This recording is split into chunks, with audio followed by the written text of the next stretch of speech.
Bem-vindos todos. Nós estamos fazendo o nosso estudo do Mahaprajnaparamita Shastra, que é o comentário do Nagarjuna sobre o grande sutra da Prajnaparamita, Mahaprajnaparamita, de 100.000 versos. Nesse trecho do nosso estudo, nós estamos vendo especialmente como estudando um pouco sobre os 37 auxiliares da iluminação. E a gente está especificamente vendo os 7 membros. Mas eu estou fazendo uma recapitulação, né? Vamos pegar o texto do coração da Prajnaparamita, a gente recita um pouco e depois a gente segue o nosso estudo. Assim ouvi. Certa vez o Bhagavata estava em Rajagriha, na colina dos Abutres, na companhia da grande comunidade de monges e da grande comunidade de bodhisattvas. Entrou no samadhi denominado percepção profunda, que observa atentamente todos os fenômenos. No mesmo momento, o sublime Bodhisattva Avalokiteshvara, estando em absorção no conhecimento transcendente, viu que a natureza dos 5 agregados era vazia. Depois, pelo poder do Buda, o venerável Shariputra perguntou ao Bodhisattva Avalokiteshvara como devem treinar-se os homens e as mulheres afortunados que desejem realizar o profundo conhecimento transcendente. Assim ele falou. Então o Bodhisattva Mahasattva Avalokiteshvara respondeu ao venerável Shariputra: Shariputra, aquele ou aquela que deseja entregar-se à prática do profundo conhecimento transcendente devem ver assim. Ele deve ver que a natureza dos 5 agregados é vazia e totalmente pura. A forma é o vazio é a forma. A forma não é nada além que o vazio não é nada além que a forma. Da mesma maneira que as sensações, as percepções, as formações mentais e as consciências são vazias. Assim, Shariputra, todos os fenômenos são vacuidade. Eles não têm nem características, nem origem, nem fim. Eles não são nem impuros, nem livres de toda impureza. Nem aumentam, nem diminuem. Eis então porque no seio da vacuidade não há forma, sensação, percepção, formação mental, nem consciência. Não há nem olho, nem ouvido, nem nariz, nem língua, nem corpo, nem mente. Não há forma, nem som, nem odor, nem sabor, nem contato, nem fenômeno mental. Não há qualidades inerentes à visão, à audição, ao olfato, ao paladar, ao tato e à consciência mental. Não há nem ignorância, nem envelhecimento, nem morte, nem sua respectiva cessação. Da mesma maneira, não há nem sofrimento, nem origem do sofrimento, nem extinção do sofrimento e nem caminho. Não há nem sabedoria, nem realização, nem não realização. Assim, Shariputra, uma vez que para os bodhisattvas não tem nenhum dano, eles apoiam-se sobre o conhecimento transcendente e ali permanecem. Sua mente é desprovida de todo véu, são destemidos, transcenderam toda visão errônea e passaram definitivamente para além do sofrimento. Apoiando-se sobre o conhecimento transcendente, todos os Budas do passado, do presente e do futuro atingem a budeidade absoluta, o perfeito e insuperável despertar. É por isso que o mantra do conhecimento transcendente, o mantra da clarividência, o mantra insuperável, o mantra inegável, o mantra que alivia totalmente todo sofrimento, não mente. Saiba que ele é verdadeiro. Eis aqui o mantra da perfeição transcendente. Om Gate Gate Paragate Parasangate Bodhisoha. Shariputra, é assim que um grande bodhisattva deve treinar-se no profundo conhecimento transcendente. Depois o Bhagavata saiu de seu samadhi e felicitou o Bodhisattva Mahasattva Avalokiteshvara. Excelente, excelente, nobre filho. É isso, é isso. Depois que o Bodhisattva assim disse, o venerável Shariputra, o Bodhisattva Avalokiteshvara, todos aqueles que o cercavam e o mundo com os deuses, os humanos, os semideuses e os Gandharvas, se regozijaram e louvaram sinceramente suas palavras. Aqui termina a sublime essência do conhecimento transcendente.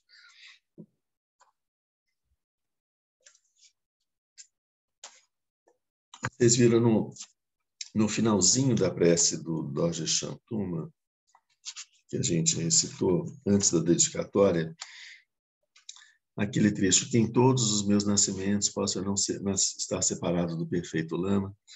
Aí depois vem: realizar completamente as qualidades dos caminhos e das terras. É disso que nós estamos falando. Realizar as qualidades dos caminhos e das terras. Do que se trata? A gente está vendo que desde o momento em que nós, pela primeira vez, geramos a mente do despertar, a bodhicitta, o pensamento de compaixão, o desejo de que todos os seres sejam livres do sofrimento e alcancem rapidamente estados de Buda e a felicidade. Desde o momento que nós geramos esse sentimento, essa aspiração pela primeira vez, nós entramos no caminho dos bodhisattvas. Nós nos tornamos bodhisattvas. E esse caminho leva até o estado limiar do estado de Buda. Então, esse caminho ele é descrito como sendo composto por 5 etapas. Essas 5 etapas são chamadas os 5 caminhos do Bodhisattva. E é isso que ele está falando aqui, os 5 caminhos do Bodhisattva. Mais adiante, nós vamos ver que a partir do terceiro, do quarto caminhos, a gente já alcança, a gente já entra no... Acho que tem alguém querendo entrar aqui. Não. A gente já entra no que a gente chama das 10 terras de Bodhisattvas, a partir da nossa terceira e quarta etapa. Então, nós vimos o primeiro caminho, que é o caminho que nós estamos, e que a gente está se dedicando mais a eles, que é o caminho da acumulação, o caminho da acumulação de mérito. Nós vimos que esse caminho da acumulação de mérito ele é dividido em 3, ele pode ser dividido didaticamente em 3 grandes fases, né? O caminho pequeno, o médio e o grande caminho. Essas 3 etapas são etapas meio sucessivas, né? No caminho pequeno, nós vimos que a prática consiste, os auxiliares da iluminação que fazem parte dessa etapa são as 4 fixações da atenção que a gente já viu várias vezes, né? Depois a gente tem o caminho médio, que se refere aos 4 esforços corretos. Recapitulando o que são esses esforços corretos, eliminar todos os fenômenos, os dharmas negativos que aparecem na nossa mente, assim que nós nos identificamos, não deixar que apareçam mais dharmas negativos na nossa mente. Desenvolver os dharmas positivos que nós já temos, as qualidades positivas que nós temos na nossa mente, que nós já temos, e fazer com que apareçam as qualidades que nós ainda não temos. São essas 4, esses são os 4 esforços corretos. Eles estão ainda no período de acumulação. É chamado acumulação porque nesse período toda a prática que nós fazemos ela visa acumulação de mérito e acumulação de sabedoria. A acumulação de mérito a gente consegue entender, realizar todas as ações meritórias e que produzem a felicidade possíveis, porque com isso nós adquirimos um karma positivo que nós chamamos de mérito. Esses méritos, esse karma positivo que a gente acumula, vai acumulando na nossa mente, vão ser poderosos auxiliares para todas as dificuldades que a gente puder enfrentar no nosso caminho e compensar o grande acúmulo de karma negativo que nós já temos também pelas nossas ações negativas passadas, nossas ações nefastas passadas. Então, esse karma nefasto, ele pode ser compensado a partir dos méritos. E a acumulação de sabedoria significa que a percepção, a partir da compreensão que a gente tem de que a nossa mente está mergulhada na ignorância e na ilusão e na fantasia, nós não temos a percepção dos fenômenos tais quais eles são. Então, nós não vemos as coisas da forma como elas são na realidade. Nós não conseguimos aprender a verdade das coisas. Então, a acumulação da sabedoria, ela acontece a partir do momento que, no estado de meditação, nós afastamos todos os fenômenos mentais, não nos deixamos envolver pelos fenômenos mentais e conseguimos, com a nossa mente calma, pacificada, olhar diretamente para os fenômenos que estão na nossa frente e aí, sim, nesse encontro com esses fenômenos, afastadas todas as nossas projeções, nós podemos, de repente, ver esses fenômenos tais quais eles são. Então, quando nós vemos, nos encontramos com o fenômeno e podemos vê-lo tal qual ele é, nós adquirimos, por assim dizer, um conhecimento transcendente sobre esses fenômenos, sobre esse fenômeno específico, é isso que é a sabedoria.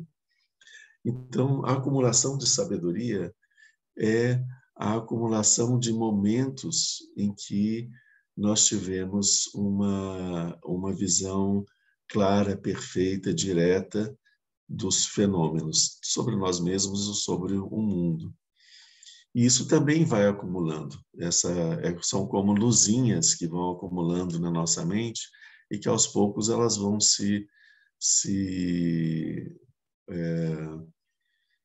elas vão se incorporar como luz na nossa mente, como iluminação, né? Cada momento, cada conhecimento transcendente que nós adquirimos é uma parcela da mente de Buda que se manifesta na nossa mente.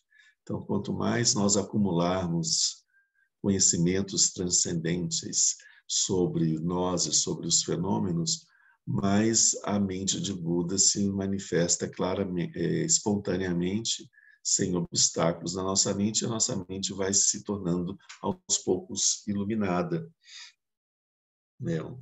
Isso é a acumulação da sabedoria, do conhecimento transcendente. Então, esse primeiro caminho é o caminho de acumulação. A gente viu que nesse caminho nós não temos ainda a percepção da vacuidade. Aqui é que a gente faz o link com a Prajnaparamita. A Prajnaparamita, como nós estamos vendo desde o início, ela está sempre nos levando a observar todos os fenômenos, como todos os fenômenos são vazios de existência própria, a ver a natureza real de todos os fenômenos, como que eles não são nem grandes nem pequenos, nem aumentam nem diminuem, nem são longes nem distantes. Todas essas características são atributos que a nossa mente ordinária atribui aos fenômenos. Eles não fazem parte dos fenômenos em si. Então, os fenômenos eles são despidos de todas essas características. Por isso é que o Avalokiteshvara Terenzi, ele fala que sobre todos esses fenômenos, ele diz, não há isso, nem aumentam, nem diminuem, nem crescem, nem nascem, nem morrem, nada dessas coisas. Isso é a forma ordinária como nós vemos os fenômenos, mas eles não são assim. Isso é a forma como nós os vemos, né? Então, na vacuidade, na Prajnaparamita e na percepção da vacuidade, nós vemos os fenômenos tais quais eles são, despidos de todas essas características, que são características projetadas por nós. A nossa mente ela tem uma forma de classificar o conhecimento, as informações que ela recebe, que é uma forma bastante cartesiana, muito concreta. E as coisas não são, né? não cabem nessas caixinhas que a nossa mente estabelece. Isso é fácil da gente ver, né? As coisas não podem ser divididas em boas ou más, né? Se elas são divididas em boas ou más, essa é uma visão cartesiana, maniqueísta, pequena da nossa mente ordinária, que vê as coisas assim, né? Ou é direita, ou é esquerda, ou é em cima, ou é embaixo. E fica difícil, às vezes, até da gente classificar esses fenômenos, porque uma hora, de acordo com o ponto de vista, é uma coisa, outro ponto de vista é outra. Se você coloca a sua mão na água fria, você vai sentir frio. Se você coloca ela em seguida numa água morna, você vai sentir que a água morna está quente, porque sua mão estava mergulhada na água fria. Se você coloca a mão primeiro na água quente, você vai sentir o calor, ela está quente. Depois você coloca ela na mesma água morna, você vai sentir a água morna como fria. Então, a gente pode até fazer esse mesmo experimento, né? Uma vasilha com água quente, uma vasilha de água morna, uma vasilha de água fria. Coloca uma mão em cada uma, na quente e na fria. Depois coloca as duas juntas na água morna. A gente vai ver que a gente vai perceber a água morna de duas formas diferentes. Por quê? Porque todas essas classificações, elas são relativas. Elas estão sempre em relação a. Elas não são um atributo inerente, específico daquele fenômeno. Então, quente ou frio, para aquela vasilha de água morna, quente, frio ou morno, são palavras que eu atribuo ao fenômeno água, que está dentro daquela vazia, mas ele não tem relação absolutamente nenhuma com esses nomes que eu dou para ele. E eu vou considerar ele com uma característica ou com outra, de acordo com a experiência que eu tenho com o que aconteceu comigo e com uma série de outras coisas, ou seja, em relação a uma série de outras coisas, né? Mas não é algo intrínseco do fenômeno água. Então, com isso, a gente pode ver todas as coisas. A nossa mente, o modo de funcionamento dela é esse. Quando a gente consegue, em algum momento, transcender esse modo de funcionamento e nos aproximarmos do fenômeno tal como ele é, a gente está chegando à vacuidade daquele fenômeno. Bom, nós vimos que no caminho da acumulação nós não temos essa percepção da vacuidade. Ela é uma percepção teórica, né? É algo que nós vamos sempre estar buscando, como a gente continua o tempo todo olhando para o dedo que aponta para a Lua. Mas nós seguimos nesse treinamento porque em algum momento a gente vai conseguir destacar o nosso olhar do dedo e olhar na direção para onde ele aponta, e aí a gente vai perceber a Lua. Isso não acontece durante o caminho da acumulação. Às vezes, nas nossas práticas do caminho da acumulação, às vezes nós temos uma percepção rápida, uma centelha, um momento de um insight, onde essa experiência da vacuidade pode acontecer. Então, eventualmente, isso acontece, mas não é algo que nós conseguimos estabilizar e manter.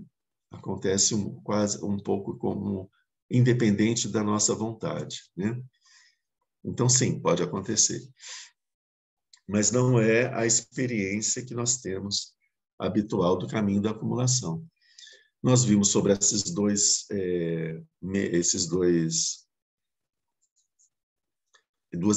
formas do caminho, né? O pequeno, o médio, agora o grande caminho é chamado de os 4 fundamentos do poder mágico, dos poderes milagrosos. É um nome muito estranho, porque ele proporciona uma visão um pouco fantasiosa de que é um treinamento onde você vai ter poderes supranaturais e excepcionais, né? Então, superpoderes, não é disso que se trata. E é exatamente disso que se trata, né?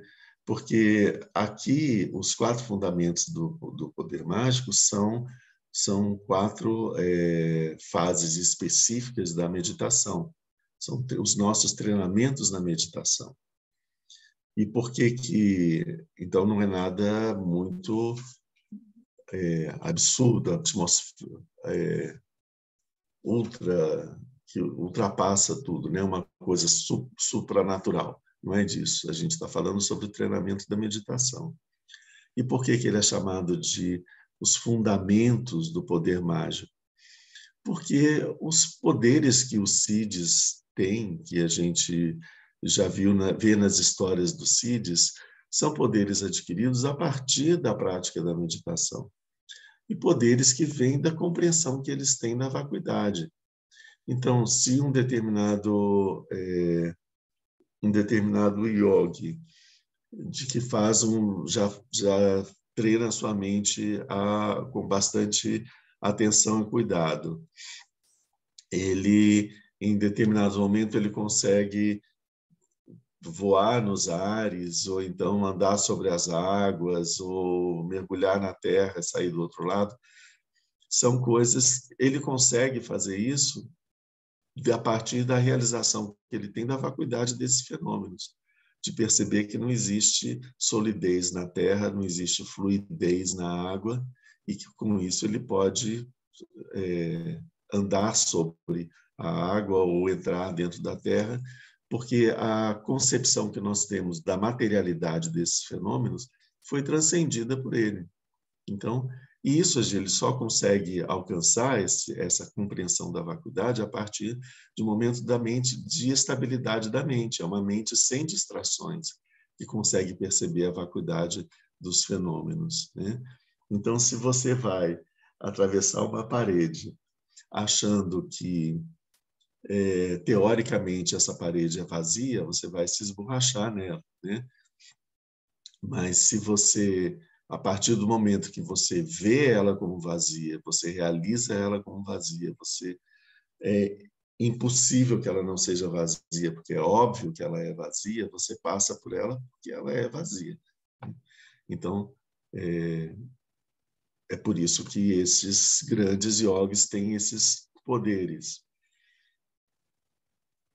Existiu no século passado, né, no século XX, século passado, havia um yogi, né, em Benares, muito estranho, assim, né?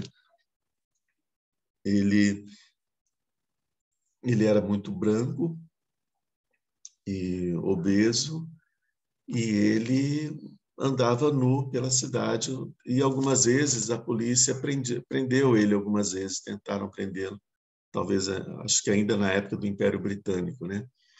Mas eles prendiam ele e ele aparecia no telhado da delegacia, né? Aí eles pegavam ele de novo, ele sempre muito dócil, ele era conduzido, prendiam ele de novo dentro da cela, e aí ele já não estava mais dentro da cela. Aí eles vão ver, ele estava de novo andando em cima do telhado, ou então andando. Ele não tinha nada que conseguia, eles não conseguiam segurá-lo de forma alguma, né? Porque ele tinha essa realização da vacuidade, né? Então não havia nenhum obstáculo para ele. Então esses poderes são os poderes mágicos de que está se falando aqui, né? E não é uma coisa, por exemplo, quando tem alguns fenômenos, por exemplo, o Buda coloca um graveto no chão e aquilo se transforma numa mangueira. Tem alguns desses milagres que são assim, muito difíceis da gente aceitar, porque eles são maravilhosos, fantásticos demais, né? E às vezes fantasiosos, muitas vezes são fantasiosos, né? E às vezes é uma forma meio alegórica de descrever um outro fenômeno. Por exemplo, quando se diz que o Buda sorriu e com isso ele iluminou milhares de universos, né, com o sorriso dele. É uma forma poética e tal de falar do fenômeno do sorriso do Buda e do efeito que produzia nos seres, nas pessoas e no espaço à volta, né? Mas alguns desses outros fenômenos, como a gente vê desse yoga, são comprovados e são recentes, né? Como a gente vê as impressões que alguns mestres eles produzem na pedra. Então, quando a gente vai nas cavernas no Tibete, a gente vê marcas de mão, de pé, de cotovelo, da cabeça, de partes do corpo na rocha, né? Como se a pedra tivesse mole na hora que eles marcaram, né? Então, isso são fenômenos que são produzidos a partir da visão, da compreensão que nós temos da vacuidade, que é alcançada a partir da prática da meditação. Então, os fundamentos desses poderes mágicos é o que a gente trata aqui na meditação. O grande poder mágico de todos, o grande Siddhi, né? O insuperável, é o estado de Buda. Todos os outros poderes, eles são transitórios e estão ainda mergulhados no samsara. Não devem ser coisas que nós devemos buscar alcançar, colocar na nossa meta de alcançar, porque eles mais nos distraem do caminho do que qualquer outra coisa, né? Então, eles vão sendo, aos poucos, adquiridos, mas sem que se busque por eles, né? A partir do estado da estabilidade, mergulho que nós vamos fazer na estabilidade meditativa e na compreensão transcendental dos fenômenos, né? Então, eventualmente, esses poderes que nós vamos alcançando à medida da prática da meditação e da compreensão da natureza dos fenômenos, eles não são poderes que são buscados para serem exercidos. Eles são como que um efeito colateral do nosso caminho para alcançar o despertar. E nós não devemos, em nenhum momento, nos fascinar por esses poderes ou tentar exercê-los para poder manipular o mundo, manipular as pessoas, ou o que quer que seja, porque isso nos afasta do caminho do despertar, né? Eles vão sendo, eventualmente, utilizados naturalmente no nosso processo no nosso caminho rumo ao despertar, mas sem que isso seja uma intenção.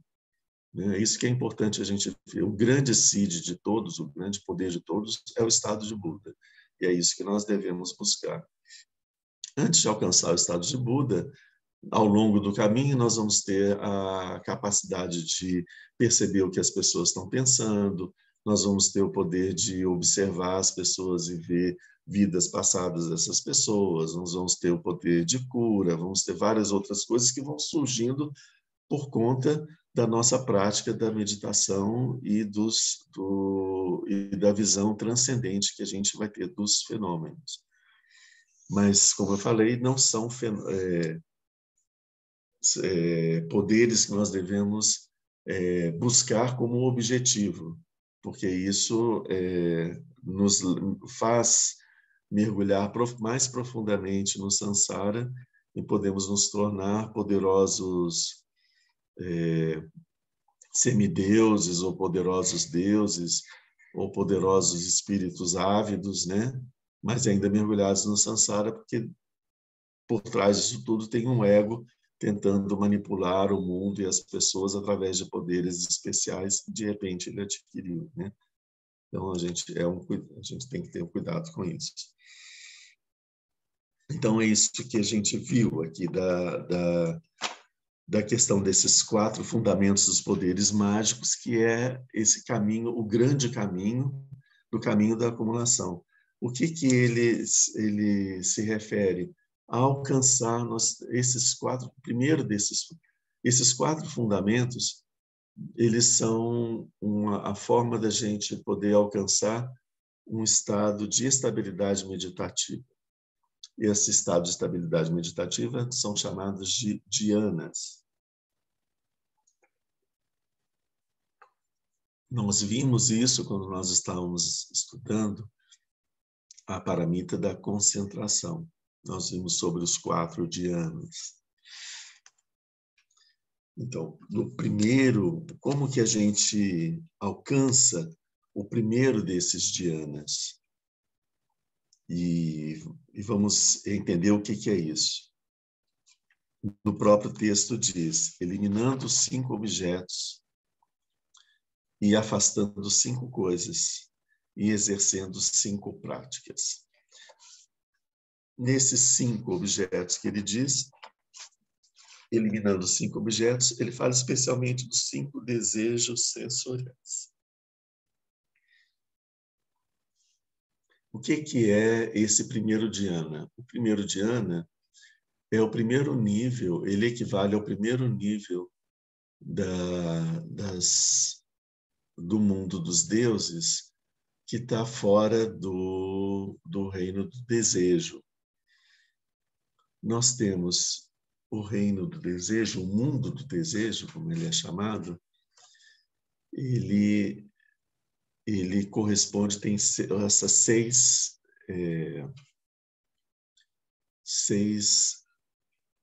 mundos, formas diferentes, formas de existências diferentes, né? Dos infernos, dos espíritos, dos animais, dos humanos, dos semideuses e dos deuses. Todos esses 6 reinos estão dentro, sob o domínio do desejo. É como se a gente tivesse o deus do desejo, que é chamado Kama, né? Que ele controla todos esses 6 mundos. Todas essas formas de existência estão sob o efeito, sob o domínio do desejo. Todos esses seres possuem o desejo e se expressam, agem dominadas pelo desejo. Nós vimos que nós temos essas 3 grandes venenos, o desejo, a aversão e a ignorância. Afastada a raiva, a aversão, afastada a ignorância, quando a gente observa o desejo desses 3 é o mais difícil da gente se desapegar, porque nós temos uma preferência por sentir o desejo. É como se o desejo fosse algo, um valor que não pode ser eliminado. Então, deixar de ter o desejo é visto para a gente como uma coisa bastante sofrida, né? Uma vida ter uma vida sem prazer, sem gosto, né? Porque a gente identifica o prazer com o desejo, mas são 2 coisas completamente diferentes. Isso o Buda percebeu durante o treinamento dele, quando ele estava na floresta praticando as austeridades, né? Aquilo era uma forma dele conseguir suprimir o prazer e o desejo.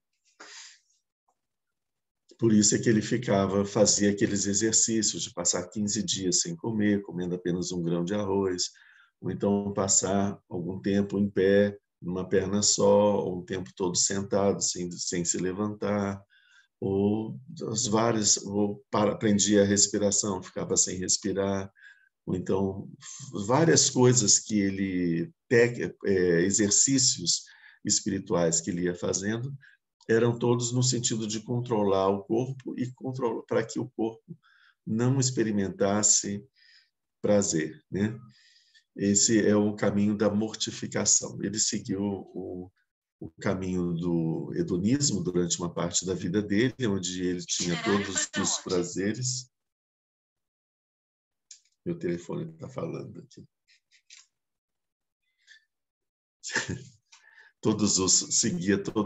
Onde ele tinha todos os prazeres disponíveis, né?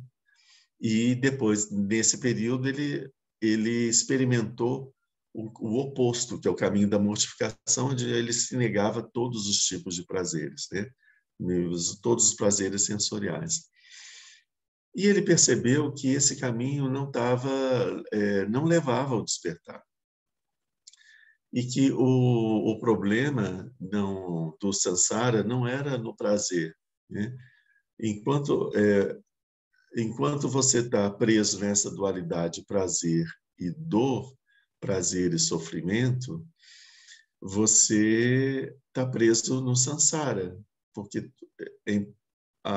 o caminho do despertar passa por transcender essa dualidade, né?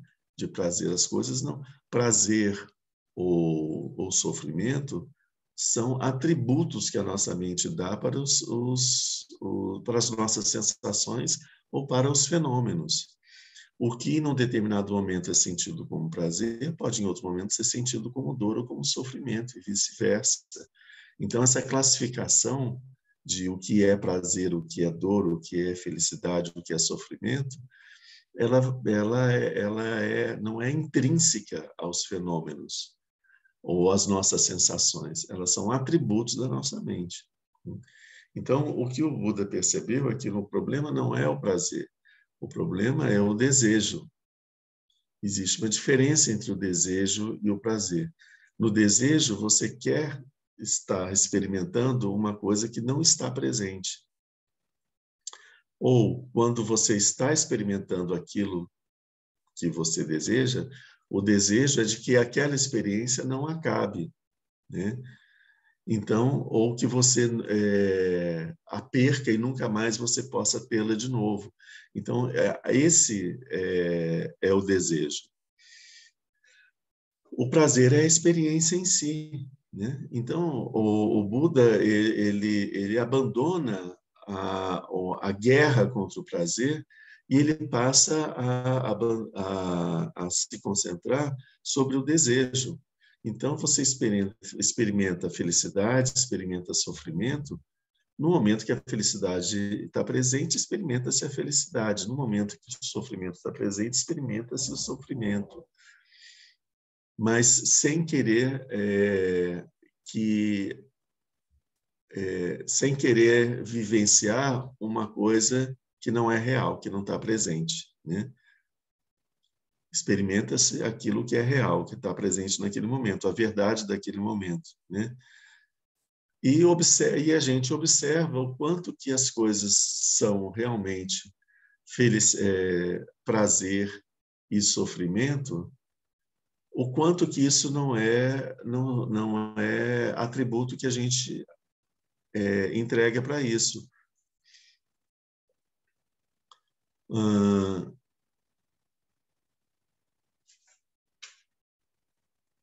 Se nós temos vamos chupar uma laranja, por exemplo. Então, nós temos uma imagem de uma laranja que é doce, que é assim, assim, assim, que tem um gosto. E aí você tem essa imagem.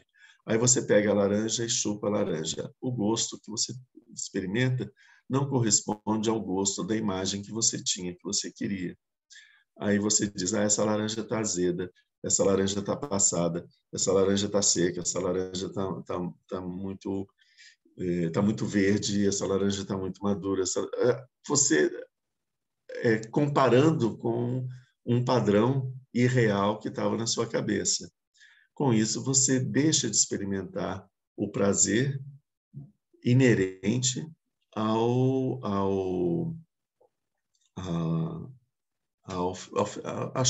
chupar aquela laranja, né? Porque você está preso nas suas ideias sobre aquilo, né? Então, com isso, o desejo ele cria um padrão daquilo que nós devemos experimentar, né? Daquilo que nós queremos alcançar. E quando nós alcançamos aquilo que o desejo busca, quando nós alcançamos aquilo, nós passamos a querer uma outra coisa. Então, porque se eu alcanço aquilo que eu desejo, naquele momento o desejo acaba. Então, eu tenho que experimentar, viver a experiência daquilo que foi alcançado. Mas, a partir do momento em que surge um novo desejo, então, porque a gente está viciado no desejo, a gente passa a desejar uma outra coisa que a gente não tem, nós perdemos a capacidade de experimentar plenamente aquilo que foi alcançado. Então, o desejo está sempre fazendo com que a gente se sinta insatisfeito, buscando uma coisa que a gente não tem. Então, manter o desejo é viver constantemente num estado de insatisfação e de sofrimento e de medo, porque aí vêm os medos, né? Será que um dia eu vou alcançar? Será que eu não vou alcançar aquilo que eu desejo? Quando eu alcançar aquilo que eu desejo, será que eu vou conseguir manter aquilo para sempre? Será que eu vou perder aquilo? Se eu estiver experimentando uma experiência desagradável, será que eu vou conseguir afastar essa experiência desagradável e não sentir ela mais, fazer com que ela acabe, ou eu vou ficar vivendo isso para sempre, né? Ou então, se eu não estou experimentando uma experiência desagradável, mas eu fico pensando, será que essa experiência desagradável vai acontecer? Ou não vai? Então, são várias formas de sofrimento associadas ao medo de que as coisas não se comportem da maneira como a gente deseja. Tudo isso também é produzido pelo desejo. Né? Se eu tenho desejo de alcançar, de uma determinada coisa, experimentar uma determinada coisa, né? E eu tenho desejo de experimentar um dia de sol, então, de viver esse dia de sol, eu tenho, junto com esse desejo, estão embutidos os medos. Mas será que vai acontecer mesmo esse dia? Será que nunca mais você vai ver um dia de sol? Nunca mais vai ter sol, né? Ou então, será que quando o sol surgir, não vai vir uma chuva que vai molhar tudo, que não sei o quê? Então, são os medos que vêm associados a esse desejo. Então, o mundo do desejo, ele é uma escravidão. Né? Nós vivemos escravos desse veneno, desse sentimento, dessa pulsão dentro da nossa mente, que produz um estado de insatisfação contínuo. Nós, assim, não conseguimos experimentar o prazer que existe em sentir satisfação pela experiência que nós estamos tendo. Esse prazer nós não conseguimos sentir por conta do desejo. Isso é um ponto importante da gente estar atento. Então, o primeiro dhyana acontece quando nós, analisando a nossa mente, afastando as emoções perturbadoras, não nos desidentificando das emoções perturbadoras, nos desidentificando dos pensamentos condicionados, nós analisamos esses venenos, essas pulsões de raiva, de ignorância e de desejo, e nós conseguimos abandonar o desejo. Quando nós ultrapassamos o desejo, nós saímos do reino do mundo do desejo e nós alcançamos a primeira terra dos deuses com forma. Essa primeira terra dos deuses com forma é o reino de Brahma. Brahma, ele é o Deus que é puro, né? E ele é puro porque ele não tem nenhum desejo. Ele conseguiu eliminar totalmente o desejo. Quando nós conseguimos eliminar o desejo, nós entramos nesse primeiro dhyana, que é esse estágio da mente onde o desejo não nos afeta, né? E nós sentimos isso como uma libertação, né? Quando nós nos sentimos como se libertos mesmo, né? Livres e com uma alegria que não tem que não termina, né? Então, como que a gente pode alcançar esse primeiro dhyana? Eliminando 5 objetos, afastando 5 coisas, exercendo 5 práticas. Esses 5 objetos, quando a gente estudou sobre a concentração, a gente viu que esses 5 objetos são 5 desejos sensoriais. Não são as 5 experiências sensoriais. Não são as experiências dos 5 sentidos. Não é disso que ele está falando. Ele está falando do desejo por essas sensações. Então, as sensações, elas acontecem, elas são percebidas, elas podem até ser percebidas como prazerosas ou desprazerosas, mas nós desligamos aí. Nós não fazemos o elo seguinte, que é o de desejar ter uma experiência assim ou assado, né? Sempre a gente deseja algo que não é real ou algo que não está presente. O desejo sempre nos leva para o domínio da ilusão. Não, ele nos afasta do domínio da verdade. Sempre se deseja algo que não está presente. Se está presente, por que é que eu vou desejar, né? Se já está presente, né? Eu posso desejar que aquilo não acabe, Mas desejar que aquilo não acabe significa substituir a experiência que nós estamos tendo no momento de um determinado fenômeno que tem início, meio e fim, tem nascimento, permanência e depois ele se transforma em uma outra coisa, e queremos algo irreal, que é uma experiência que dure para sempre, relacionada com esse fenômeno, e que isso não é assim que as coisas acontecem, né? Então, é substituir a realidade da impermanência por uma irrealidade de uma permanência eterna que não existe. É sempre, o desejo sempre busca algo que não está presente, que não existe nesse momento, não está presente. Então, a gente viu, isso que ele fala aqui dos 5 desejos sensoriais se refere a que fase do nosso treinamento? A fase das 4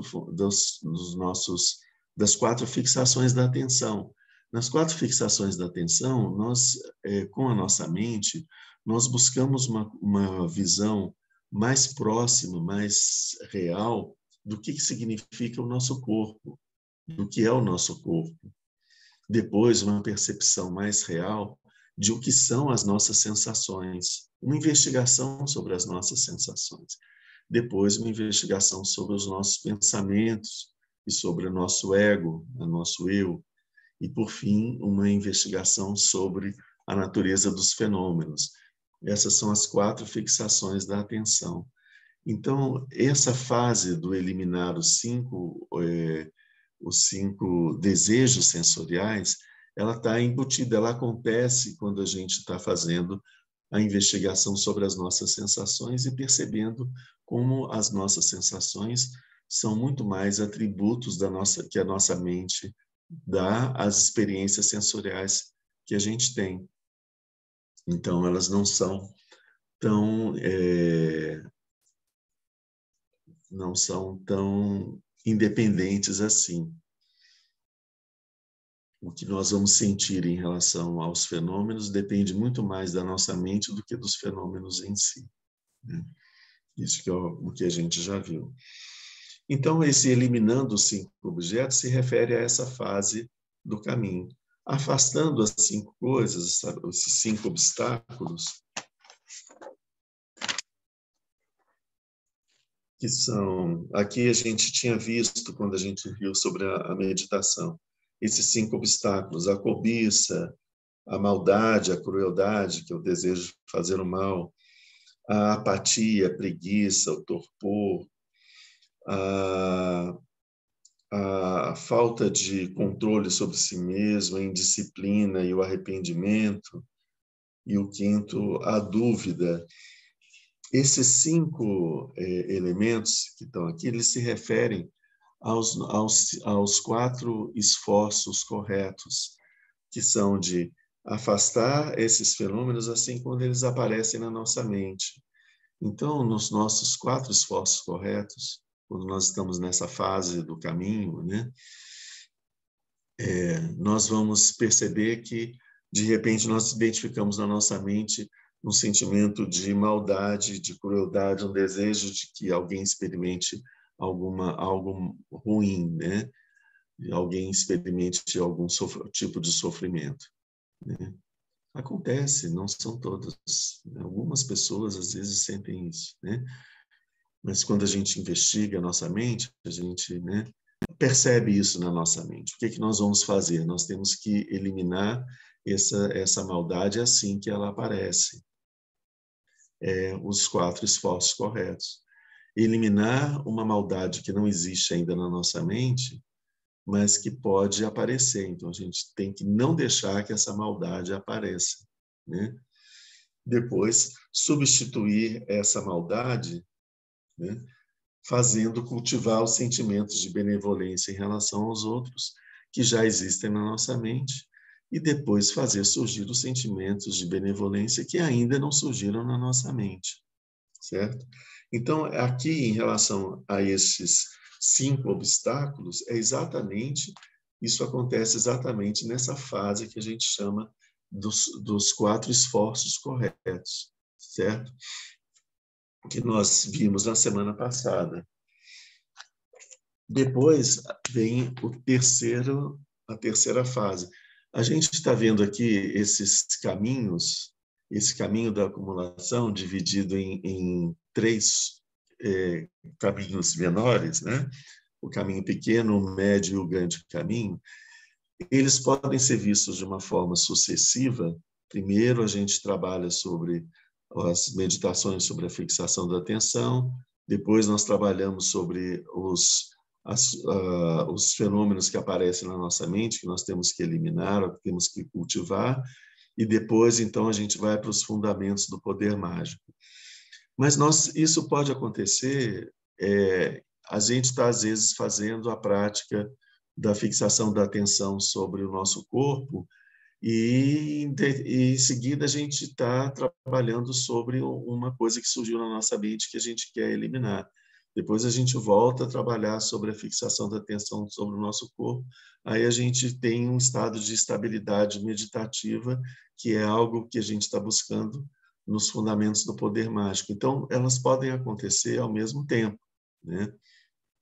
Não tem nenhum problema nisso, né? São descritas como etapas diferentes porque elas têm características diferentes, mas elas não são necessariamente seguem uma ordem cronológica. É isso que a gente tem que entender. Quando a gente fala sobre o terceiro meio, que é a prática dos 5 dharmas, esses 5 dharmas são chamados zelo, energia, memória, clarividência e fixação do pensamento. Ora, é exatamente assim que a gente vê quando nós estamos falando sobre deixa eu pegar aqui. Sobre os 4 fundamentos do poder mágico. São 4 meditações, 4 concentrações. Primeiro, a concentração do zelo. Está vendo como ele falou antes aqui?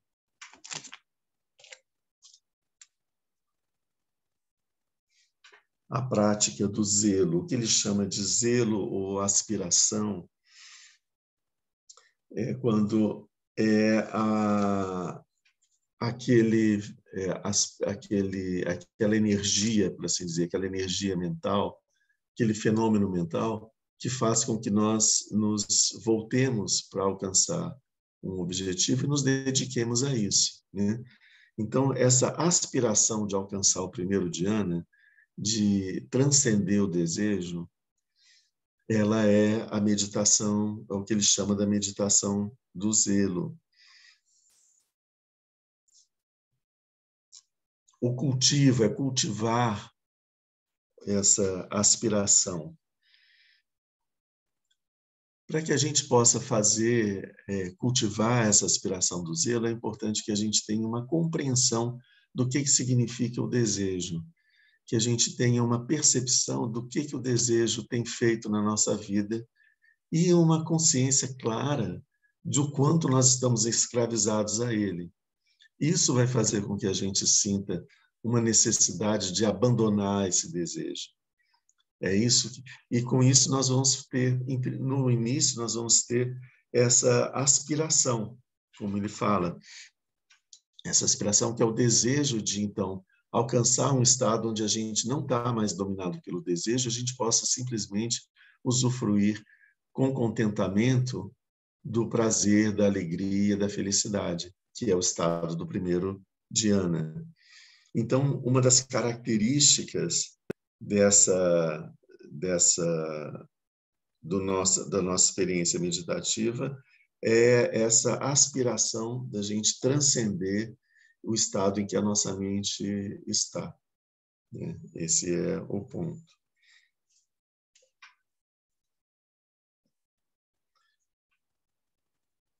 Aqui, quando ele fala dos 4 fundamentos do poder mágico, ele diz: para fixar a mente, essas concentrações são chamadas fundamentos do poder mágico.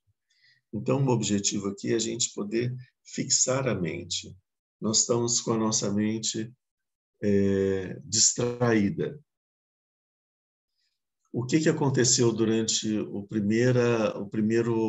início do caminho, o caminho pequeno, que a gente estava trabalhando sobre as fixações da atenção?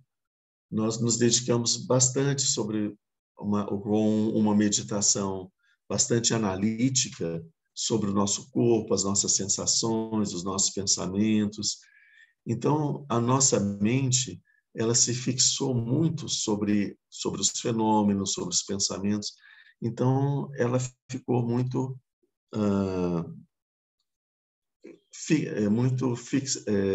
atenta para todos esses fenômenos, observando o nosso corpo, observando as nossas sensações, etc.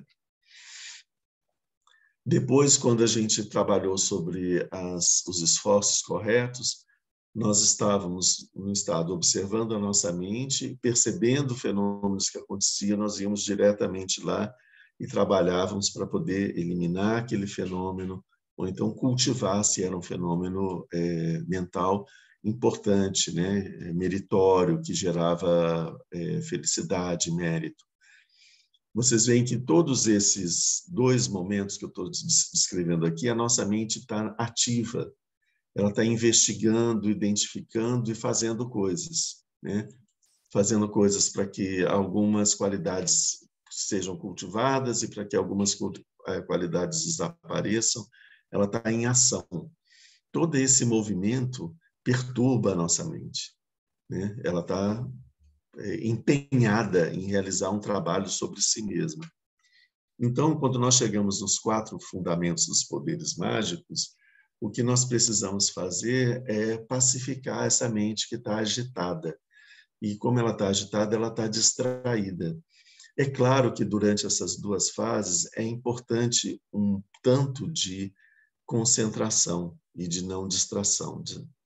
Mas pelo nível de atividade mental que a gente tem, nós produzimos uma agitação muito grande na mente que se transforma em perturbação, agitação. E isso, distração. Então, nessa fase agora, nós temos que fixar a nossa mente, pacificar a nossa mente. Terminado assim, a gente já não está mais preocupado na identificação. Já fizemos esse trabalho da identificação da verdadeira natureza do nosso corpo, dos nossos pensamentos, etc. Já cultivamos a nossa mente, eliminamos várias características negativas, cultivamos algumas características positivas. Então, agora a gente vai buscar um estado de estabilidade, de imperturbabilidade da mente. Nós precisamos fixar a nossa mente. Fixar a nossa mente não quer dizer prender a nossa mente. O que a gente chama de fixar aqui seria melhor dizer estabilizar a nossa mente. Deixar com que ela fique tranquila, calma. A gente vai fazer isso fazendo o Shiné, né? A prática do Shiné. Então, essa etapa do caminho da acumulação é a da prática do Shiné, onde a gente busca a estabilidade da mente, com uma aspiração, a aspiração de transcender o desejo, a ponto para que, no momento que nós percebamos que aparece o desejo, a gente possa voltar e cortar o desejo no momento que ele aparece. Não deixar com que ele nos domine e conduza as nossas ações, né? E a gente vai cultivar isso, cultivando também o contentamento. O contentamento é que é uma grande arma para a gente poder combater o desejo, né? A segunda concentração que a gente vê é a concentração da energia.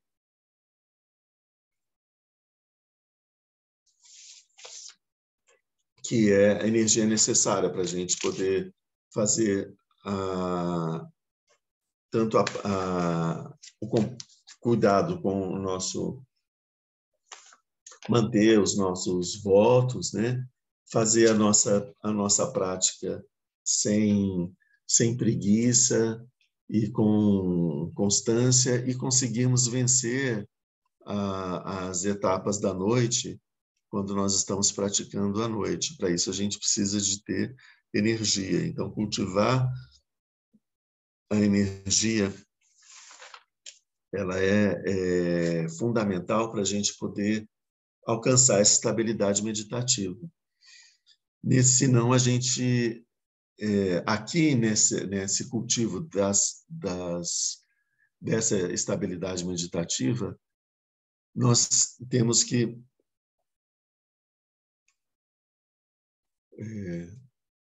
ficar atentos para a gente poder perceber as distrações no momento que elas aparecem, não deixá-las aparecer. Perceber o nosso estado da mente. Se a nossa mente está num estado de muita agitação, é importante que a gente pacifique a mente. Se a nossa mente está muito lenta, lentificada, entorpecida, é importante que a gente desperte a nossa mente. Então, a atenção que a gente tem que ter, para isso exige um esforço, exige uma energia. Se você está com a mente muito agitada, você precisa de uma energia para poder conter essa agitação da mente e mantê-la e pacificá-la. Então, tem um esforço de pacificar a mente. E se a nossa mente está ficando muito torporosa, principalmente se estamos meditando à noite ou depois de um período de estar muito cansados, etc., nós precisamos de um esforço para poder ativar a nossa mente, para mantê-la em atividade, sempre com a atenção e a presença, né?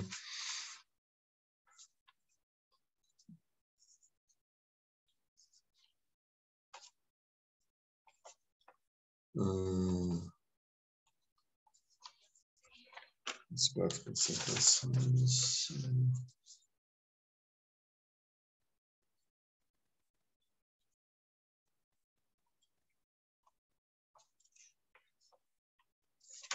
Depois nós temos as concentrações, dando predominância ao pensamento e dando predominância ao exame.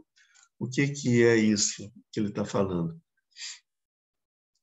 Nessa fase nessa fase da concentração, da meditação, que nós estamos buscando essa estabilidade, essa transcendência do desejo, é importante que a nossa mente tenha uma atividade discriminativa, de perceber os fenômenos mentais quando eles aparecem. Então, nós vamos utilizar o que a gente chamou de o vitarka e o vikara, quando nós estudamos isso anteriormente, quando a gente estudou as concentrações.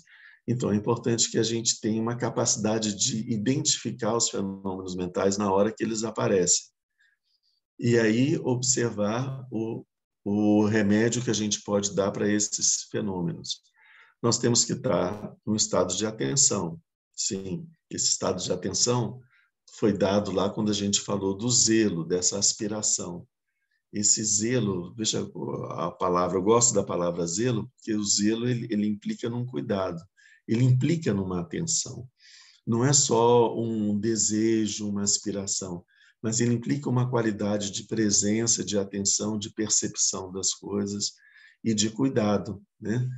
Quando você é zeloso, você cuida, não zeloso no sentido do ciumento, mas zeloso de cuidadoso, de atento, você percebe as coisas os problemas que podem acontecer e trata e resolve eles antes que eles se tornem um grande obstáculo.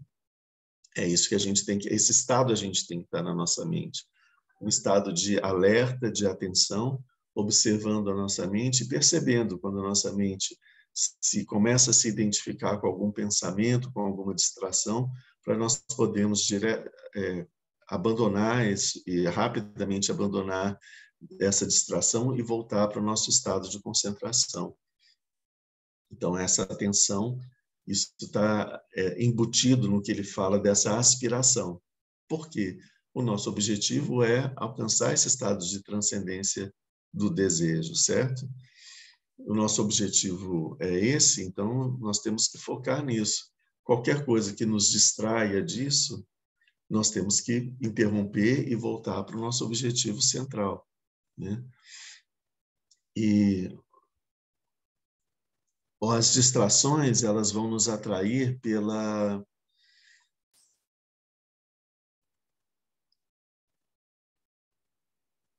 estimulando na gente provocando na gente esses 3 venenos, né? O desejo, a raiva, o desejo, a aversão e a ignorância.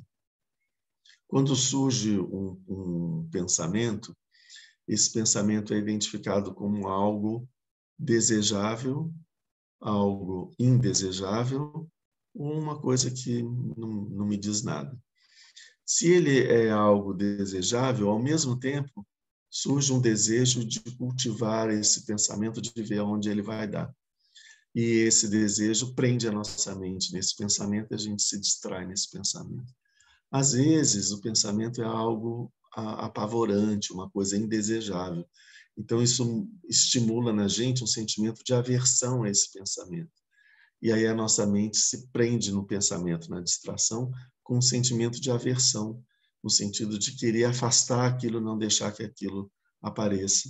Ou então aquele pavor paralisante de perceber uma coisa que você está indo para uma situação de sofrimento, né? Isso para a gente ver como que esse desejo e a aversão aqui eles estão implícitos na distração. Se a gente não consegue impedir a manifestação do desejo e da aversão, a gente acaba caindo nessa distração. Por isso, a gente precisa atacar esses fenômenos mentais, esses venenos, no momento que eles apareçam. Ou a ignorância, ela vai aparecer como um torpor, uma indiferença em relação ao pensamento e um certo torpor, uma sonolência, um cansaço, um desgosto, um enfado, né? Durante a experiência da meditação. Também deve ser combatida dessa mesma forma, né? Então, aqui é importante que a gente tenha essa capacidade discriminativa de observar as coisas quando elas acontecem, né? E se nós estamos tendo dificuldade de lidar com algum desses fenômenos, é importante a gente entrar até com um pensamento discursivo, que é essa análise que vai... como que isso atrapalha na minha vida? Isso aqui... com uma forma de eu conseguir abandonar esse apego que eu tenho a esse desejo ou essa aversão e conseguir abandonar esses sentimentos, esses fenômenos da mente, esses venenos, certo? Então, é um momento em que esse pensamento discursivo ele é possível para esse estado de meditação. Então, por isso é que se diz que no estado do primeiro dhyana, que é o estado que a gente transcende, consegue transcendir o desejo, estão presentes esses 2 fenômenos, que são fenômenos da nossa mente ordinária, que é a mente discriminativa, que identifica as coisas, e a mente discursiva, que faz análise, que consegue faz uma apreciação sobre o fenômeno que está acontecendo, uma apreciação mental. Estou sentindo que está árido demais esse estudo de hoje, né? Vamos trazer isso, sair um pouco dessa parte mais teórica, discursiva, etc., e buscar um pouco a nossa experiência mais prática, né? De tudo isso, o que é que a gente pode tirar de todo esse conteúdo, né?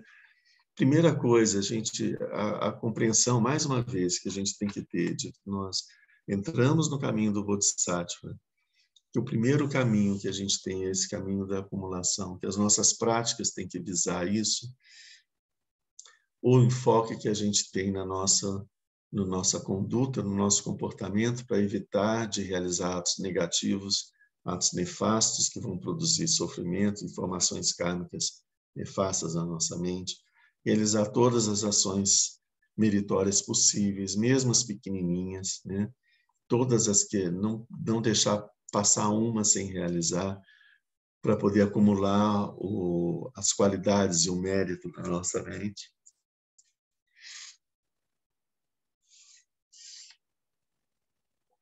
E fazer essa investigação sobre o que é a natureza do nosso corpo, o que é a natureza das nossas sensações, do nosso eu, do nosso pensamento e dos fenômenos.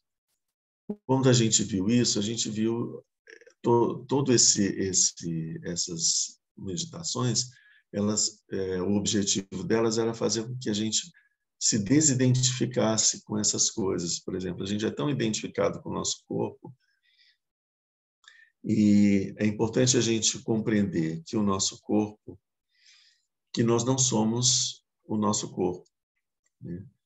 O nosso corpo, a gente não pode cair no equívoco de várias tradições espiritualistas ou formas de praticar essas tradições espiritualistas, de separar corpo e espírito, corpo e mente, matéria e espírito, como se fossem coisas diferentes. Então, muitas vezes se faz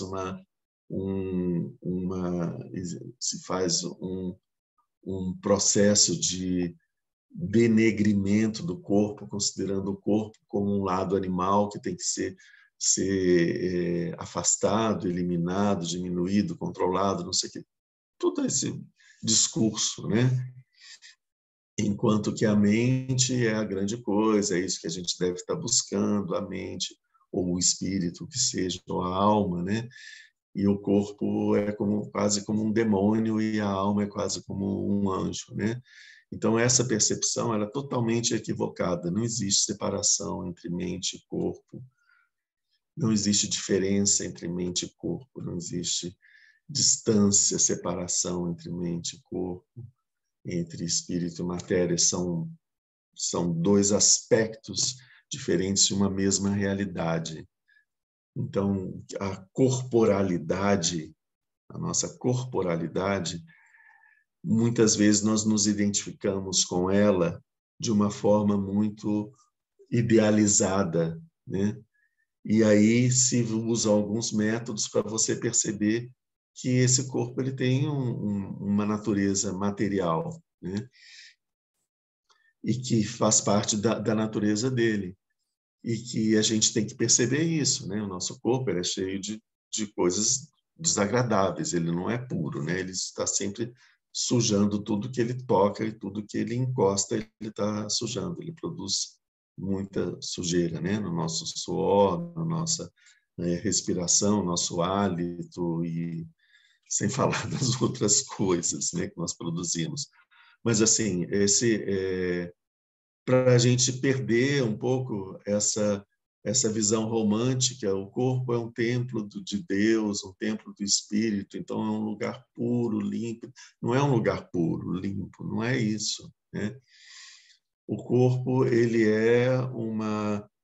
nos dá uma possibilidade de ação, de realizar coisas, nos dá a possibilidade de realizar muitos atos meritórios. Quanto mais o nosso corpo tiver saúde, vitalidade, mais bem a gente pode fazer no mundo, mais a gente pode auxiliar os seres, as pessoas, os animais e todos os seres com a nossa ação, né? Então ele é um fenômeno, né, que é extremamente útil no caminho do despertar, né? E quanto mais nós mantemos esse corpo ágil, responsivo, saudável, limpo também, tudo é melhor, né?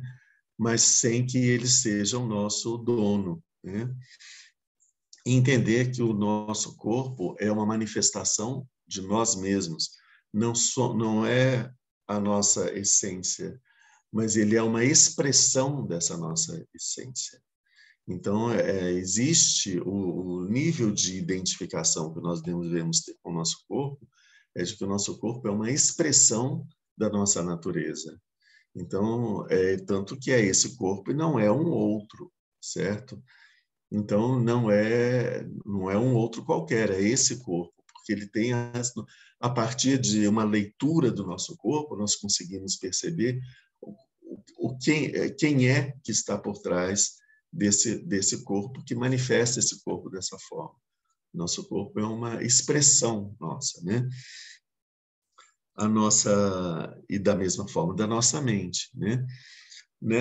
Em relação às sensações, nós vemos o processo de desidentificação também com as nossas sensações, percebendo o quanto que essas sensações elas são muito mais o que nós chamamos das sensações, são expectativas que a nossa mente tem de experiência no contato com os objetos dos sentidos. Então, a nossa mente tem expectativas em relação a esse contato e ela já nos direciona para que nós experimentemos esse contato de uma forma ou de outra, né? Mas não são as sensações, elas não têm uma existência em si, né? Isso que a gente viu sobre as sensações. Sobre os pensamentos, nossa desidentificação com os pensamentos. Os nossos pensamentos são muitas vezes condicionamentos que a gente acha que é a expressão da nossa liberdade, são condicionamentos adquiridos, né? Desde quando nós éramos criança, ou de condicionamentos culturais, familiares, etc. Não são a nossa... E é uma forma da gente poder perceber que nós estamos antes, existe algo, o que nós poderíamos chamar de a nossa essência, que é o nosso contínuo mental, né? Ele é anterior a esses condicionamentos e esses pensamentos, né? Os pensamentos são fenômenos da nossa mente, mas eles não estão ali por acaso. Esses pensamentos são a expressão direta das tendências habituais, as nossas tendências kármicas. Então, esses pensamentos também, assim como o nosso corpo, a nossa mente também é uma expressão direta, clara, uma manifestação do que nós experimentamos ao longo de toda as nossas existências, né? Enfim, é importante a gente fazer esse trabalho de se perceber um pouco como algo que experimenta essa mente, que experimenta esse corpo, mas que não se identifica, não se identifica e não é controlado pelo corpo e pela mente, mas com uma atenção respeitosa em relação a eles, né? Enfim, e de estarmos sempre atentos para a gente... Tudo que acontece na nossa mente vai acabar repercutindo no nosso dia a dia, nas experiências que nós vamos ter. Então, que é importante a gente ver pequenos pensamentos de maldade na nossa mente vão produzir ações e vão produzir resultados de sofrimento. Se nós temos pensamentos de maldade em relação a uma determinada pessoa, você pode não agredir essa pessoa, não fazer mal para ela diretamente, mas você já fez muito mal para você no momento que você cultivou esses pensamentos. A sua mente ela vai ficar envenenada por essa maldade, ela vai se tornar nefasta, sombria, maldosa, e isso vai escapar nas nossas ações de alguma forma, né? Então, a nossa mente vai se tornar desagradável, as nossas ações vão ser ações desagradáveis e nós vamos viver num ambiente desagradável. Tudo isso provocado por um pensamento de maldade. O pensamento de maldade é desejo que essa pessoa morra, desejo que essa pessoa sofra muito pelo que ela fez, né? Aquele pensamento de vingança, né? Essa pessoa determinada fez isso, ela precisa sofrer muito, isso, ou nos infernos, ou com uma doença, ou com não sei. Então, nós justificamos nossos sentimentos de vingança e de maldade baseado no exercício de uma justiça superior, né? essa justiça precisa fazer com que essa pessoa, como se nós tivéssemos o poder de julgar, como se nós tivéssemos o poder de conhecer exatamente o que se passa na cabeça, na mente dessas pessoas que a gente está julgando, né? E nós justificamos isso a partir de todo o sofrimento que nós vemos esse outro ou esses outros produzirem. Mas isso não chega a afetar muitas vezes, graças a Deus, né? Não chega, graças aos Budas, não chega a afetar esse outro, mas nos afeta profundamente a nós mesmos. É isso que a gente tem que estar atento, né? O sentimento de cobiça, de desejar algo que pertence aos outros, vai produzir na nossa mente uma sensação de carência, de que nós somos pobres, desvalidos e que precisamos de alguma coisa que não está presente na nossa vida agora, né? Ou seja, nós temos como se nós tivéssemos o que o karma nos proporciona de recursos não é suficiente para a nossa existência. A gente precisa de alguma coisa a qual nós não temos um direito direto pela expressão do nosso karma. Então, a gente precisa artificialmente de conquistar uma coisa que nós não temos naturalmente. Então, isso produz em nós uma sensação de carência e de estar sempre faltando alguma coisa, né? Então, o sentimento um sentimento que nós temos que eliminar, sempre que nós temos substituir o sentimento de cobiça pela felicidade, pela alegria e pela experiência dos outros, né? E não existe mesmo um pensamento de ignorância ou de ilusão ou de fantasia que a gente possa também deixar passar batido, porque isso aumenta a quantidade de ignorância, de fantasia e de ilusão da nossa mente. Então, a gente não pode deixar esse pensamento, quando ele surge na nossa mente, a gente deixar ele progredir, porque ele vai produzir um efeito em nós mesmos, né? Um pensamento aparentemente inocente de uma fantasia. Não, isso é uma fantasia, uma viagem. Estou viajando aqui, de boa, né?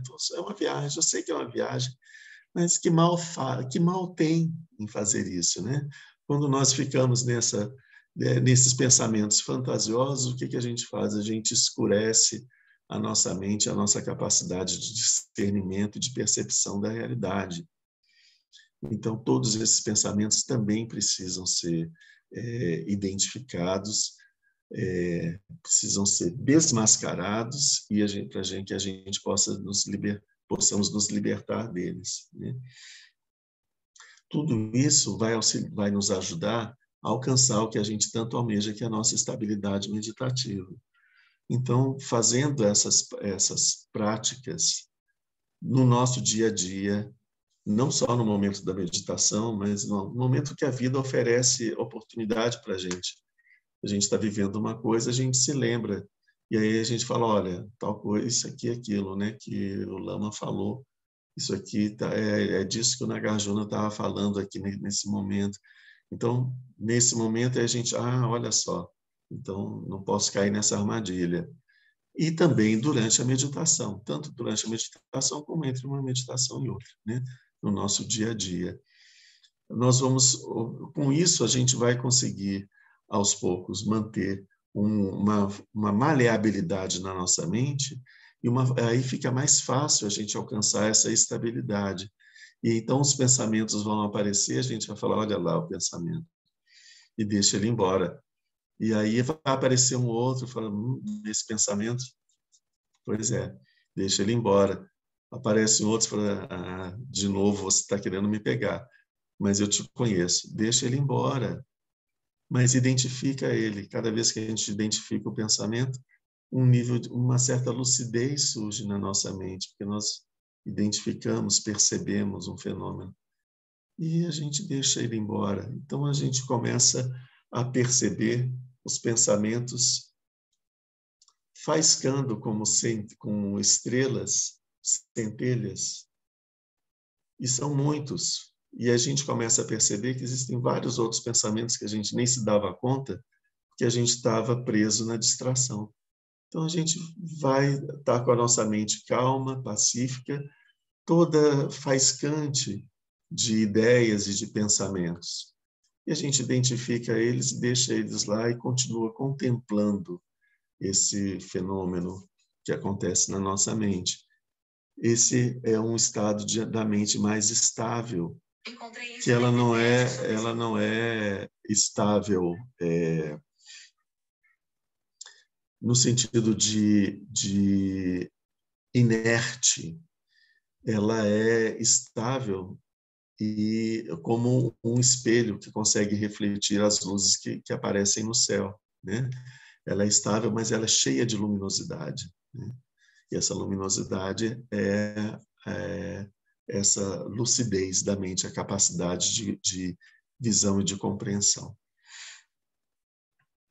Vamos dar uma parada aqui para a gente poder responder alguma pergunta.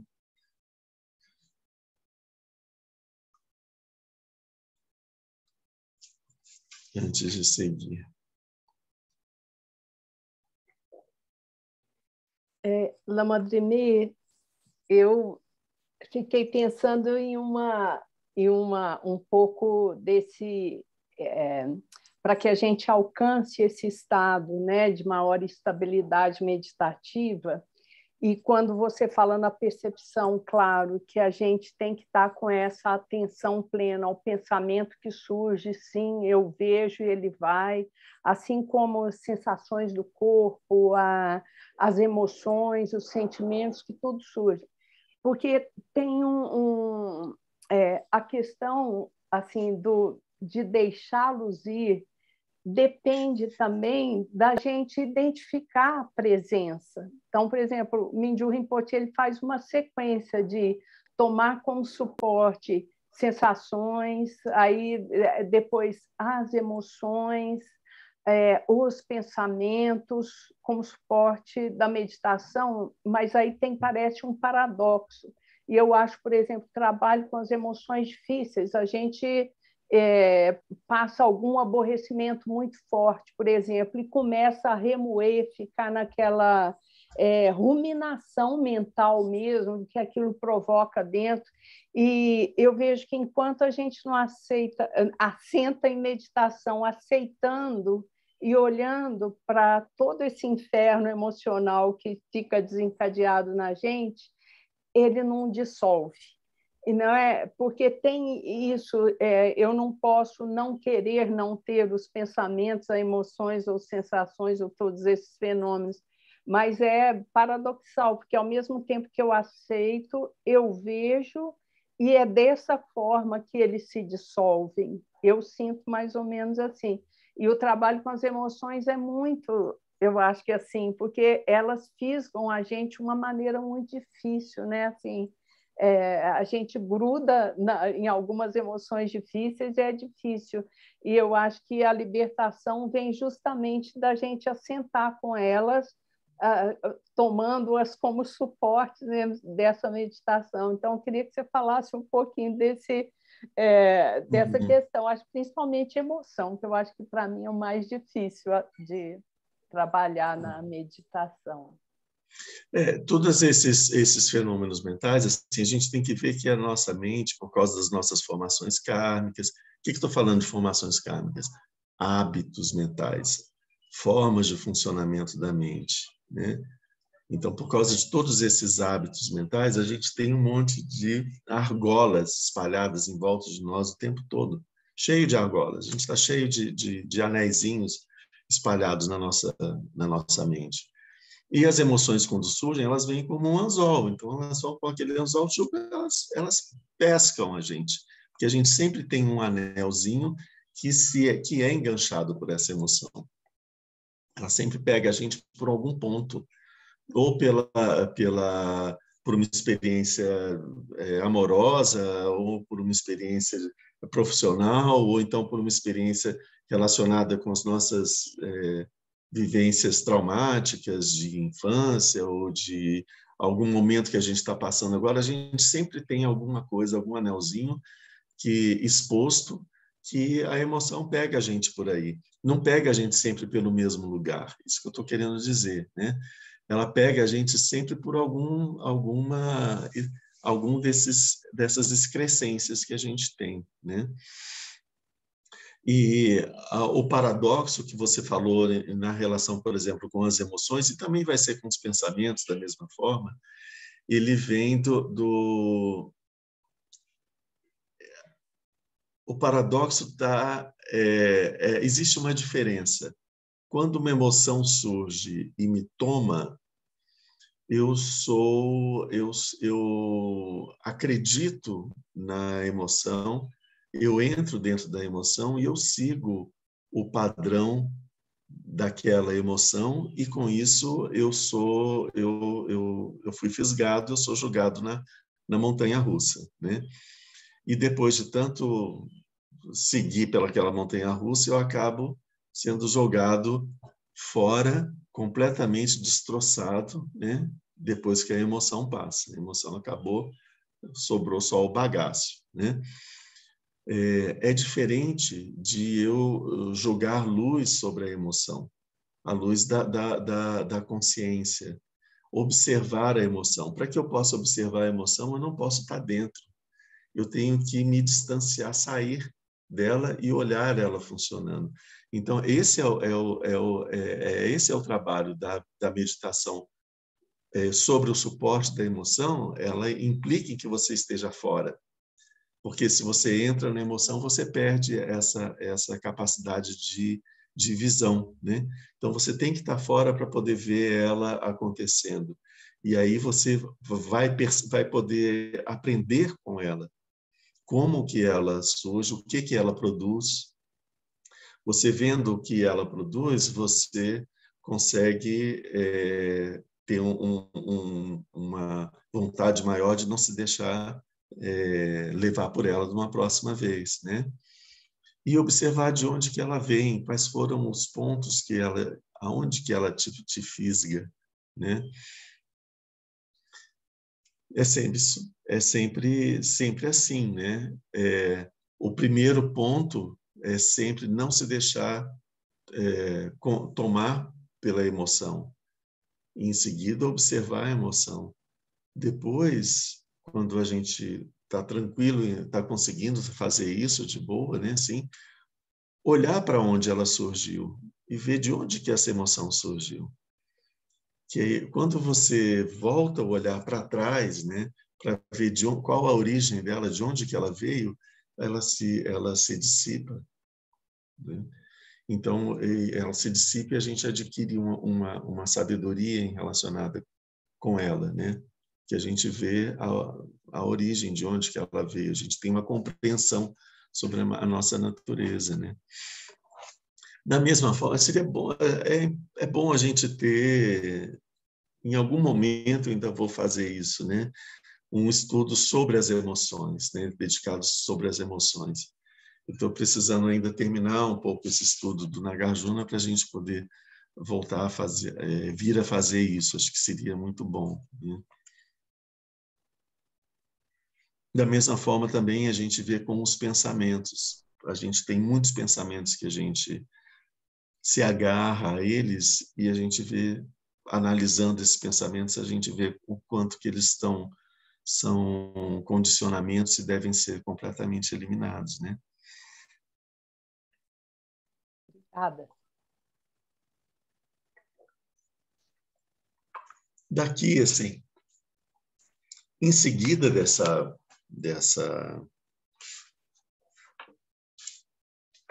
desse caminho da acumulação, a gente viu que vem o caminho da junção.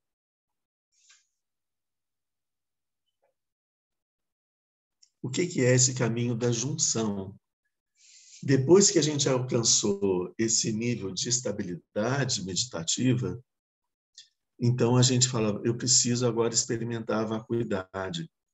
A partir dessa primeira experiência, dessa experiência que a gente conseguiu até transcender o estado, o desejo, ou minimizar o suficiente o desejo a ponto da gente conseguir uma certa estabilidade da meditação.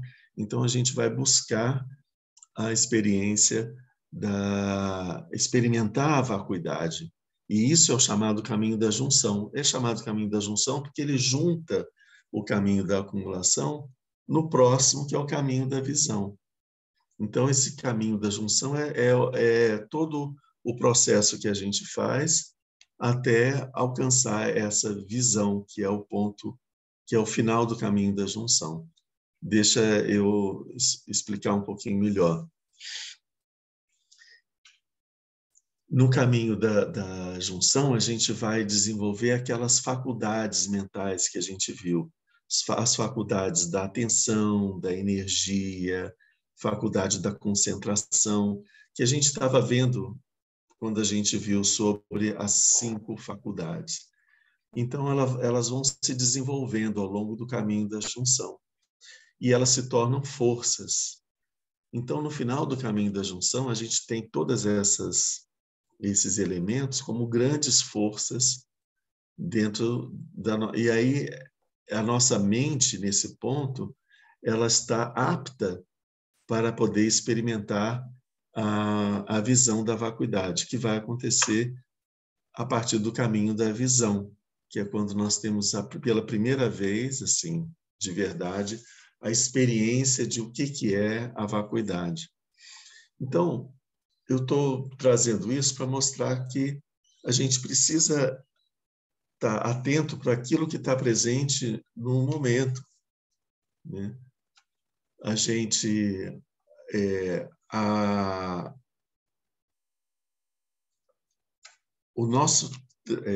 o ponto onde a nossa mente está necessita que a gente realize, sem a gente termos realizado uma grande acumulação de méritos, vai ser difícil a gente poder ter experienciar a mente nesses outros caminhos. É chamado de caminho, não é chamado de etapas, né? Não é coisas que você vai alcançando assim. É caminho porque existe um processo. Um caminho não é um caminho que você faz do quarto para a sala. Um caminho, você sai da sua casa, você anda durante algum tempo até chegar em um lugar determinado mais adiante. Mas ele é um processo. Existe um trabalho que é feito aí. Não é uma coisa assim, não, tá, já acumulei, agora vou fazer. Não acumulou nada, né? Assim, esse período da acumulação, ele é muito importante para a gente agora. Por que a gente tem que estar vendo isso? Nós temos uma quantidade muito grande de formações kármicas negativas na nossa mente, de karmas negativos que determinam uma série de experiências desagradáveis que a gente tem, até experiências inesperadas de perdas financeiras ou de problemas de saúde ou de qualquer coisa. São obstáculos que a gente tem pela frente. E quando a gente está lidando com esses obstáculos, a nossa prática espiritual fica ainda mais difícil, né? Então, é importante que a gente aprenda a adquirir méritos para que a gente possa ter recurso para quando surgirem os obstáculos causados pelo nosso karma negativo, a gente tenha recursos para poder lidar com isso de uma melhor forma. Se eu tenho uma perda financeira aqui, em seguida eu consigo alguma coisa que compense essa perda financeira. Se eu adoeço nesse ponto, eu consigo um tratamento que me livre dessa doença. Então, o que poderia ser um problema grande durante muito tempo passa a se tornar limitado, passa a ser limitado no tempo. E o que seria vivenciado com muito sofrimento é vivenciado com menos sofrimento, graças aos méritos que a gente adquiriu. A gente não deve subestimar a aquisição de méritos. A gente precisa adquirir os méritos. O Buda falou, fazer todo o bem que você possa, mesmo os bens pequenininhos. Então, toda forma de adquirir méritos, a gente tem que identificar, falar, opa, preciso, né? É que nem nos joguinhos de computador, de estar pegando aquelas vidas, né, que você vai conquistando ali enquanto você vai passando pelas várias fases, né? É bem isso mesmo, né? Os obstáculos a gente vai ter muitos, e quanto mais mérito a gente tiver, mais fácil a gente vai passar pelos obstáculos. Então a gente tem que se dedicar. Nosso momento agora é de dedicar em acumular méritos. E como que a gente vai acumular méritos? Fazendo todas as ações positivas, né, meritórias que a gente possa fazer, e incluindo a generosidade, como a gente viu, cultivar a generosidade, cultivar o comportamento ético, cultivar a paciência, cultivar a energia. Tudo isso são formas de a gente estar acumulando o mérito, né? O cultivo da concentração e da sabedoria é uma forma da gente acumular a sabedoria. Então, essas 6 paramitas, a prática das 6 paramitas é uma forma, das primeiras 4 é uma forma da gente acumular méritos. Então, a nossa prática tem que ser assim, né? Por isso, quando a gente faz a prática de Tara, é uma grande prática de acumulação de méritos, porque você faz oferendas e oferendas de mandalas, você está fazendo oferendas para os seres sublimes. Você visualiza na sua frente todos os Budas, todos os Bodhisattvas, todos os seres sublimes, os Siddhas, etc. E é para eles que você oferece todas as coisas. Eu ofereço todo o meu corpo, todos os meus bens, os bens do mundo inteiro, os bens de todos os seres. Né? Durante essa prática é uma oferenda mental. Mas essa oferenda mental, ela produz um efeito na nossa mente. Ela torna a nossa mente mais generosa, torna a nossa mente mais flexível e menos travada pelos obstáculos mentais. Por isso é que Tara é chamada da liberadora, porque ela nos libera de todos os nós que prendem a gente no samsara, né? Então, a prática de Sanghemela tem uma série de oferendas. Todas as práticas que a gente faz, elas têm uma fase que é a acumulação de mérito.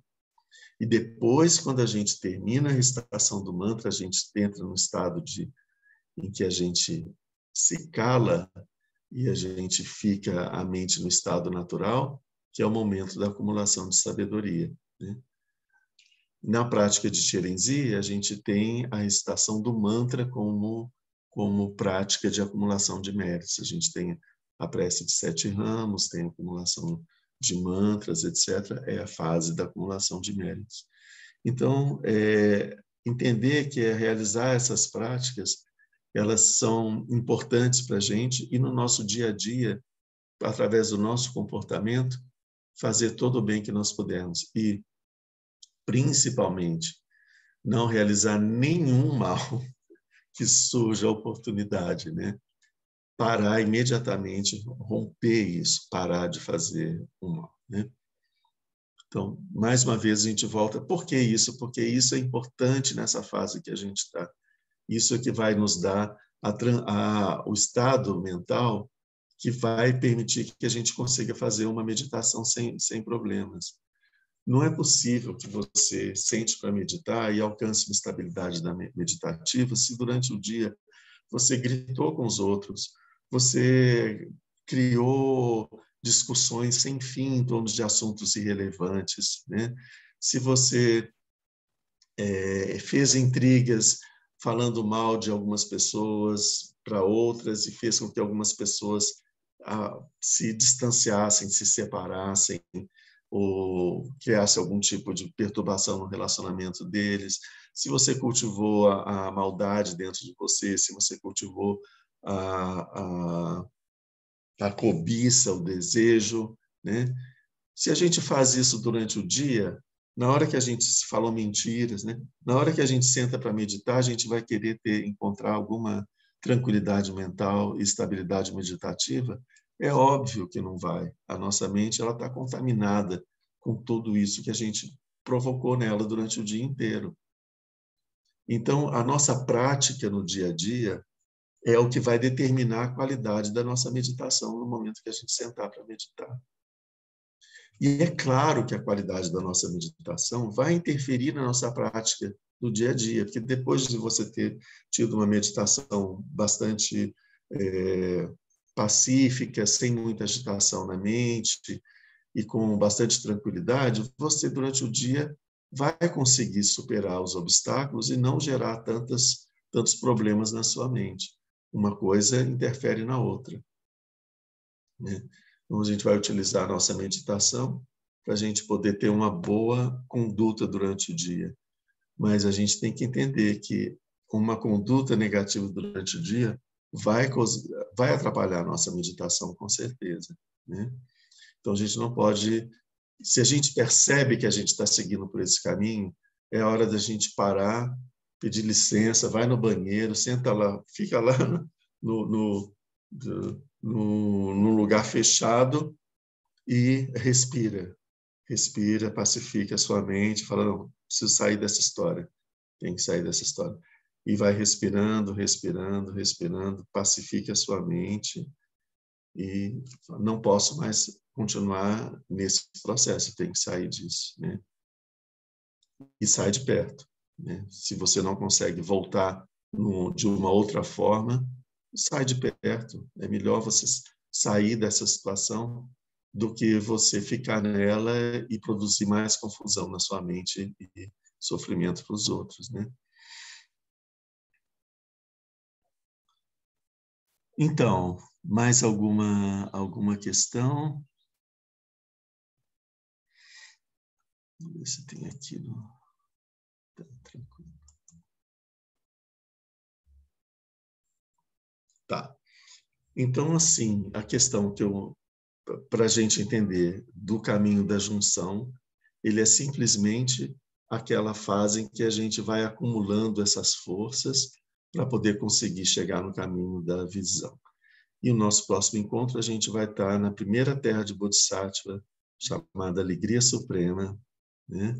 No caminho da visão, e a gente vai falar sobre esses 7 auxiliares, esses 7 membros do caminho, que são os membros do caminho da visão, que é o tema desse ciclo de agora. Uhum. Mas contextualizado, né? A gente tem que entender onde que as coisas aparecem. Ok? Então, vamos fazer a nossa dedicatória.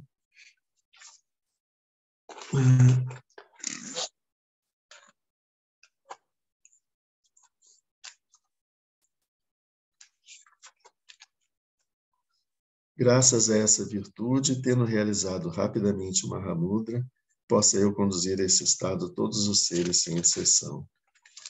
Pela graça do Buda que obteve os 3 corpos, pela graça da imutável verdade do Dharma em si, e pela graça da infalível aspiração da Sangha, possa essa súplica de dedicatória realizar-se tal como ela é.